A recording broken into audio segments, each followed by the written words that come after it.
Firstly, let's begin by discussing what vegetation monitoring is and why it is important. Vegetation monitoring is a repeated annual consensus that focuses on trees and lianas.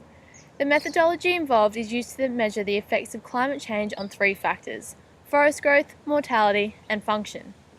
The basis of vegetation monitoring involves the setting up of vegetation plots to detect at least a 1% annual change in a short amount of time in above ground biomass at tropical rainforests.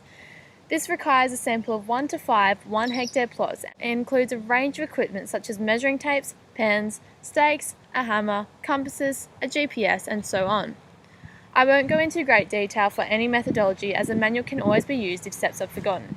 However, once a plot site has been established and approved by the Team Network Office, the method of setup goes as follows. 2 11-metre perpendicular baselines at 90-degree angles and 100 metres long are marked out.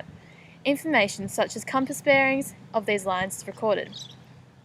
Thick and thin string is then used to mark the perimeter of the subplots.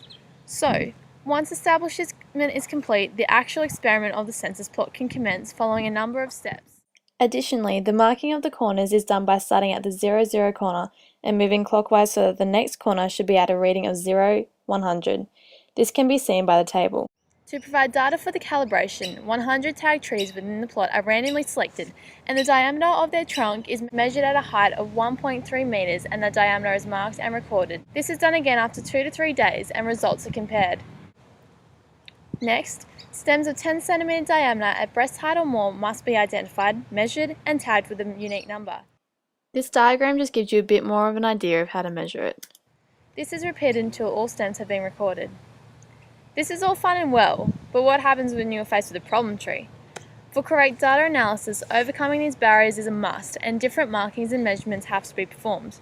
For example, trees that are leaning can't normally be assessed, so they should be measured at 1.3 metres on the inside of the lean starting from the ground. If there is more than one vertical resprout that is greater than or equal to 10 cm diameter, then they must be measured too. Now, let's discuss measuring lianas. Liana stems that are 10 cm in diameter or greater at 1.4 metre along the stem must be measured sequentially with the trees throughout the plot. For example, if a liana is next to a tree with the number 15, then it would be stem 16. When measuring lianas, unlike trees, the tags will need to be tied instead of hammered in. There are also problem lianas, so reading the manual about these again would be beneficial in regard to how to measure them. Staff need to be properly trained to ensure that these steps are performed precisely, as if not, the documentation of results will be incorrect. Now, let's move on to collecting and identifying unknown species. Firstly, a batch of specimens collected including unknown species. After this, a unique herbarium sheet and specimen code for each specimen is created. This is just one example of a form that could be used.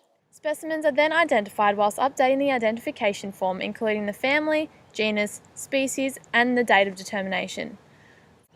Finally, specimens are visited bi-monthly to check for individuals that are in flower or fruit. Previous steps are then again performed. The vegetation plots must be recensored during the same period every year. All the stems that were tagged in the first census must be remeasured and all new recruits and stems greater than or equal to 10 cm will need to be identified, measured, painted, and tagged. They must also have their location, including bearing and distance, recorded using the same previously mentioned equipment. So, what happens if more problems have arisen since the last visit? For example, dead trees. Well, the cause of death needs to be recorded using the dead tree codes. These trees should, however, continue to be measured for the next 3 censuses as they could resprout. In conclusion, vegetation monitoring is important as without it, it will be difficult to determine the health of trees and lianas in relation to climate change. Strengths of this protocol include that the use of this procedure in terms of revisiting and remonitoring the plot site helps to clearly determine if climatic changes over weeks have affected the trees or lianas. Weaknesses include that yes, the staff could be doing a really good job in performing the individual methods. However, just one slip-up could completely alter results and the final outcome could be incorrect. Even though it may be time-consuming, I feel like one team member should do all the methods for all these trees in one plot.